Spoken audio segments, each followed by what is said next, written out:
বন্ধুরা, আজকের খবরটি টেকনাফের নাফ নদী ঘিরে এক ভয়াবহ পরিস্থিতির কথা বলবে।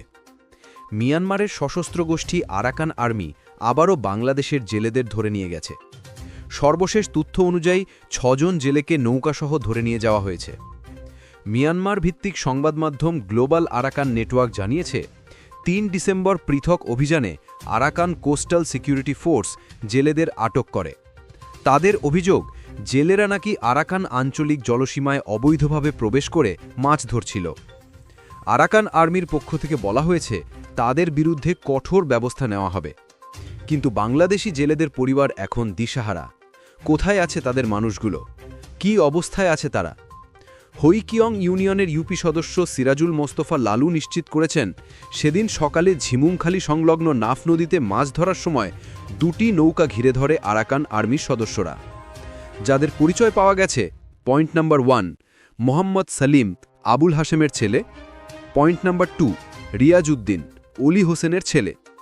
আর বাকি 4 জন রোহিঙ্গা জেলে। স্থানীয় সূত্র বলছে, ঘটনাটি ঘটার পর পরিবারগুলো ভয়ে কিছু বলতে পারেনি। টেকনাফ ইউএনও এনামুল হাফিজ নাদিম জানান, ভুক্তভোগীর পরিবার কেউ এখনও প্রশাসনকে আনুষ্ঠানিকভাবে জানায়নি। তবে বিষয়টি জানার পর প্রশাসন খোঁজ খবর নেওয়া শুরু করেছে। কিন্তু সবচেয়ে ভয়ঙ্কর তথ্য এসেছে বোট মালিকদের কাছ থেকে। তাদের দাবি, শুধু এই 6 জন নয়, এখন পর্যন্ত আরাকান আর্মির হাতে মোট ১৯০ জন জেলে জিম্মি। এদের মধ্যে একজনও এখনও ফিরে আসেনি। ভাবুন তো, একটি দেশের সীমান্তের কাছে প্রতিদিন যেসব মানুষ জীবনের ঝুঁকি নিয়ে নদীতে মাছ ধরতে যায়, তাদের জীবনে এমন আতঙ্ক কত ভয়াবহভাবে ফেলে। পরিবারগুলো জানতে পারছে না তাদের আপনজন বেঁচে আছে নাকি নেই। এ ঘটনা শুধু মানবিক নয়, আন্তর্জাতিক নিরাপত্তার বড় ইস্যু। বন্ধুরা, এই পরিস্থিতি নিয়ে আপনার মতামত কি?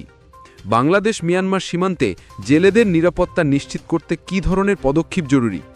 আপনার মন্তব্য অবশ্যই নিচে জানাবেন। আর ভিডিওটি ভালো লাগলে গোলচিহ্ন। আর ভিডিওটি ভালো লাগলে লাইক দিন, কমেন্ট করুন আর পালস নুককে সাবস্ক্রাইব করুন।